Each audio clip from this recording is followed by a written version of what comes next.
श्री शिवाय नमस्तुभ्यम। भोलेनाथ की कृपा आप सभी भक्तों पर हमेशा बनी रहे।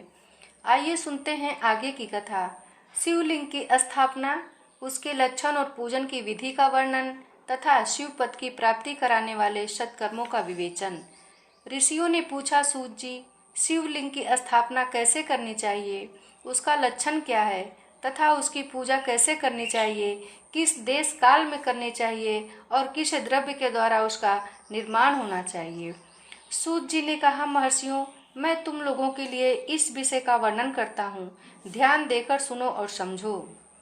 अनुकूल एवं शुभ समय में किसी पवित्र तीर्थ, नदी आदि के तट पर अपनी रुचि के अनुसार ऐसी जगह शिवलिंग की स्थापना करनी चाहिए जहाँ नित्य पूजन हो सके। पार्थिव द्रव्य से, जलमय द्रव्य से अथवा तेजस पदार्थ से अपनी रुचि के अनुसार कल्पोक्त लक्षणों से युक्त शिवलिंग का निर्माण करके उसकी पूजा करने से उपासक को उस पूजन का पूरा पूरा फल प्राप्त होता है। संपूर्ण शुभ लक्षणों से युक्त शिवलिंग की यदि पूजा की जाए तो वह तत्काल पूजा का फल देने वाला होता है। यदि चल प्रतिष्ठा करनी हो तो इसके लिए छोटा सा शिवलिंग अथवा विग्रह श्रेष्ठ माना जाता है, और यदि अचल प्रतिष्ठा करनी हो तो स्थूल शिवलिंग अथवा विग्रह अच्छा माना गया है। उत्तम लक्षणों से युक्त शिवलिंग की पीठ सहित स्थापना करनी चाहिए। शिवलिंग का पीठ मंडलाकार, चौकोर, त्रिकोण अथवा खाट के पाए की भांति ऊपर नीचे मोटा और बीच में पतला होना चाहिए। ऐसा लिंग पीठ महान फल देने वाला होता है। पहले मिट्टी से, प्रस्तर आदि से अथवा लोहे आदि से शिवलिंग का निर्माण करना चाहिए। जिस द्रव्य से शिवलिंग का निर्माण हो उसी से उसका पीठ भी बनवाना चाहिए। यही स्थावर शिवलिंग की विशेष बात है। जड़ शिवलिंग में भी लिंग और पीठ का एक ही उपादान होना चाहिए, किंतु बाण लिंग के लिए यह नियम नहीं है। लिंग की लंबाई निर्माणकर्ता या स्थापना करने वाले यजमान के 12 अंगुल के बराबर होनी चाहिए। ऐसे ही शिवलिंग को उत्तम कहा गया है। इससे कम लंबाई हो तो फल में कमी आ जाती है, अधिक हो तो कोई दोष की बात नहीं है। चरलिंग में भी वैसा ही नियम है। उसकी लंबाई कम से कम कर्ता के 1 अंगुल के बराबर होनी चाहिए। उससे छोटा होने पर अल्प फल मिलता है, किंतु उससे अधिक होना कोई दोष की बात नहीं है। यजमान को चाहिए कि वह पहले शिल्प शास्त्र के अनुसार एक विमान या देवालय बनवाए जो देवगणों की मूर्तियों से अलंकृत हो। उसका गर्भगृह बहुत ही सुंदर, सुदृढ़ और दर्पण के समान स्वच्छ हो। उसे 9 प्रकार के रत्नों से विभूषित किया गया हो। उसमें पूर्व और पश्चिम दिशा में 2 मुख्य द्वार हों। जहाँ शिवलिंग की स्थापना करनी हो उस स्थान के गर्भ में नीलम, लाल वैदूर्य, श्याम मरकत, मोती मूंगा, गोमेद और हीरा, इन 9 रत्नों को तथा अन्य महत्वपूर्ण द्रव्यों को वैदिक मंत्रों के साथ छोड़े। सद्योजात आदि 5 वैदिक मंत्रों द्वारा शिवलिंग का 5 स्थानों में क्रमशः पूजन करके अग्नि में हविष्य की अनेक आहुतियां दें और परिवार सहित मेरी पूजा करके गुरु स्वरूप आचार्य को धन से तथा भाई बंधुओं को मनचाही वस्तुओं से संतुष्ट करे। याचकों को जड़ तथा चेतन वैभव प्रदान करे।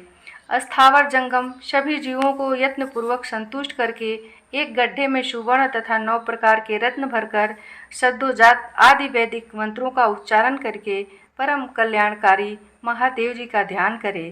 तत्पश्चात नाद घोष से युक्त महामंत्र ओमकार ओम का उच्चारण करके उक्त गड्ढे में शिवलिंग की स्थापना करके उसे पीठ से संयुक्त करे। इस प्रकार पीठ युक्त लिंग की स्थापना करके उसे नित्य लेप से जोड़कर स्थिर करे।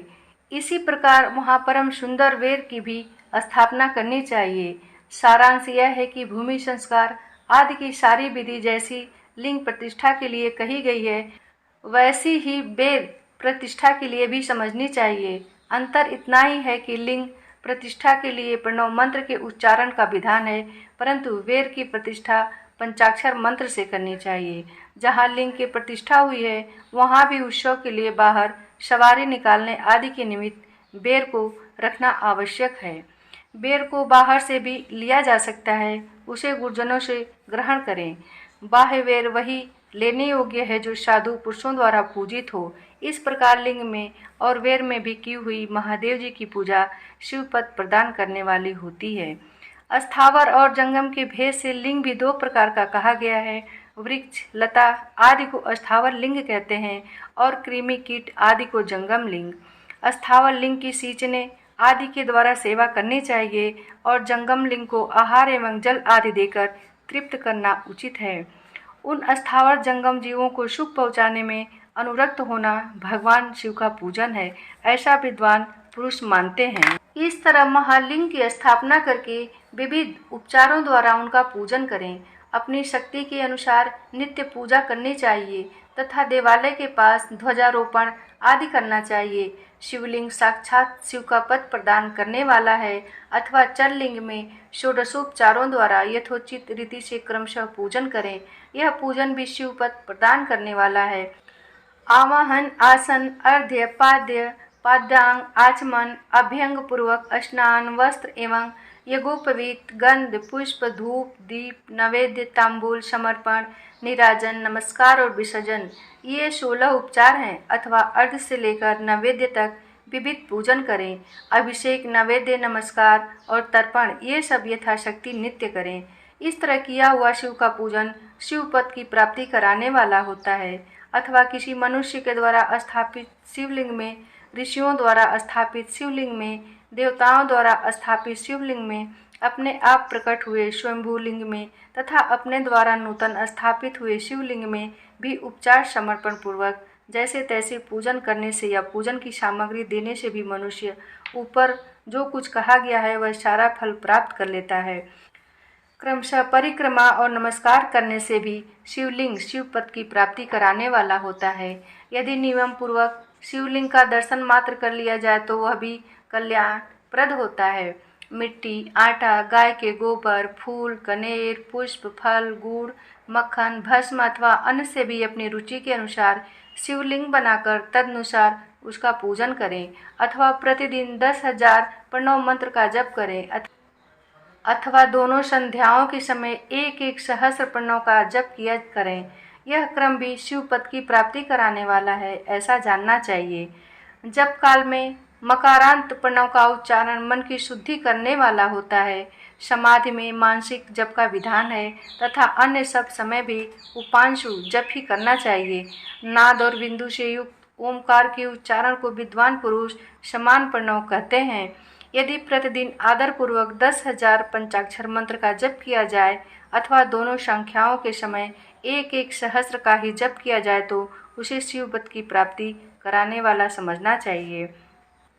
ब्राह्मणों के लिए आदि में प्रणव से युक्त पंचाक्षर मंत्र अच्छा बताया गया है। कलश से किया हुआ स्नान, मंत्र की दीक्षा, मातृकाओं का न्यास, सत्य से पवित्र अंतःकरण वाला ब्राह्मण तथा ज्ञानी गुरु, इन सबको उत्तम माना गया है। द्विजों के लिए नमः शिवाय के उच्चारण का विधान है। द्विजेतरों के लिए अंतः में नमः पद के प्रयोग की विधि है, अर्थात वे शिवाय नमः इस मंत्र का उच्चारण करें।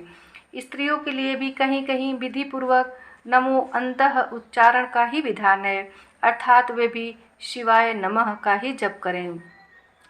कोई ऋषि ब्राह्मण की स्त्रियों के लिए नमः पूर्वक शिवाय के जप की अनुमति देते हैं, अर्थात वे नमः शिवाय का जप करें। पंचाक्षर मंत्र का 5 करोड़ जप करके मनुष्य भगवान सदाशिव के समान हो जाता है। 1, 2, 3 अथवा 4 करोड़ का जप करने से क्रमशः ब्रह्मा, विष्णु, रुद्र तथा महेश्वर का पद प्राप्त होता है। अथवा मंत्र में जितने अक्षर हैं उनका पृथक पृथक 1-1 लाख जप करें अथवा समस्त अक्षरों का एक साथ ही जितने अक्षर हों उतने लाख जप करें। इस तरह से जप को शिव पद की प्राप्ति कराने वाला समझना चाहिए। यदि 1000 दिन में प्रतिदिन 1 सहस्र जप करके क्रम से पंचाक्षर मंत्र का 10 लाख जप पूरा कर लिया जाए और प्रतिदिन ब्राह्मण भोजन कराया जाए तो उस मंत्र से अभिष्ट कार्य की सिद्धि होने लगती है। ब्राह्मण को चाहिए कि वह प्रतिदिन प्रातःकाल 1008 बार गायत्री का जप करे। ऐसा होने पर गायत्री क्रमशः शिव का पद प्रदान करने वाली होती है। वेद मंत्रों और वैदिक सूत्रों का भी नियम पूर्वक जप करना चाहिए। वेदों का पारायण भी शिव पद की प्राप्ति कराने वाला है, ऐसा जानना चाहिए। अन्य अन्य जो बहुत से मंत्र हैं उनका भी जितने अक्षर हों उतने लाख जप करें। इस प्रकार जो यथाशक्ति जप करता है वह क्रमशः शिव पद प्राप्त कर लेता है।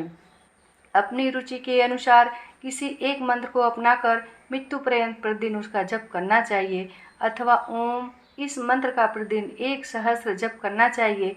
ऐसा करने पर भगवान शिव की आज्ञा से संपूर्ण मनोरथों की सिद्धि होती है। जो मनुष्य भगवान शिव के लिए फुलवारी या बगीचे आदि लगाता है तथा शिव के सेवा कार्य के लिए मंदिर में झाड़ने बुहारने आदि की व्यवस्था करता है, वह इस पुण्य कर्म को करके शिव पद प्राप्त कर लेता है। भगवान शिव के जो काशी आदि क्षेत्र हैं उनमें भक्ति पूर्वक नित्य निवास करे। वह जड़ चेतन सभी को भोग और मोक्ष देने वाला होता है। अतः विद्वान पुरुष को भगवान शिव के क्षेत्र में आमरण निवास करना चाहिए। पुण्य क्षेत्र में स्थित बावड़ी, कुआं और पोखरे आदि को शिव गंगा समझना चाहिए। भगवान शिव का ऐसा ही वचन है। वहाँ स्नान, दान और जप करके मनुष्य भगवान शिव को प्राप्त कर लेता है। अतः मृत्यु पर्यंत शिव के क्षेत्र का आश्रय लेकर रहना चाहिए। जो शिव के क्षेत्र में अपने किसी मृत संबंधी का दशा, मासिक श्राद्ध, सपिंडीकरण अथवा वार्षिक श्राद्ध करता है, अथवा कभी भी शिव के क्षेत्र में अपने पितरों को पिंड देता है, वह तत्काल सब पापों से मुक्त हो जाता है और अंत में शिव पद पाता है। अथवा शिव के क्षेत्र में 7, 5, 3 या एक ही रात निवास कर ले। ऐसा करने से भी क्रमशः शिव पद की प्राप्ति होती है। लोक में अपने अपने वर्ण के अनुरूप सदाचार का पालन करने से भी मनुष्य शिव पद को प्राप्त कर लेता है। वर्णानुकूल आचरण से तथा भक्ति भाव से वह अपने सत्कर्म का अतिशय फल पाता है। कामना पूर्वक किए हुए अपने कर्म के अभिष्ट फल को शीघ्र ही पा लेता है। निष्काम भाव से किया हुआ सारा कर्म साक्षात शिव पद की प्राप्ति करने वाला होता है। दिन के 3 विभाग होते हैं, प्रातः, मध्याह्न और सायाह्न। इन तीनों में क्रमशः एक एक प्रकार के कर्म का संपादन किया जाता है। प्रातः काल को शास्त्र विहित नित्य कर्म के अनुष्ठान का समय जानना चाहिए। मध्याह्न काल के सकाम कर्म के लिए उपयोगी है तथा सायंकाल शांति कर्म के लिए उपयुक्त है, ऐसा जानना चाहिए। इसी प्रकार रात्रि में भी समय का विभाजन किया गया है। रात के 4 पहरों में से जो बीच के 2 प्रहर हैं उन्हें निशीत काल कहा गया है। विशेषतः उसी काल में क्यों ही भगवान शिव की पूजा अभिष्ट फल को देने वाली होती है। ऐसा जानकर कर्म करने वाला मनुष्य यथोक्त फल का भी भागी होता है। विशेषतः कलयुग में कर्म से ही फल की सिद्धि होती है। अपने अपने अधिकार के अनुसार ऊपर कहे गए किसी भी कर्म के द्वारा शिव आराधना करने वाला पुरुष यदि सदाचारी है और पाप से डरता है तो वह उन कर्मों का पूरा फल अवश्य प्राप्त कर लेता है। ऋषियों ने कहा, सूत जी, पुण्य क्षेत्र कौन कौन से हैं, किनका आश्रय लेकर सभी स्त्री पुरुष शिव पद प्राप्त कर लें, यह हमें संक्षेप में बताइए।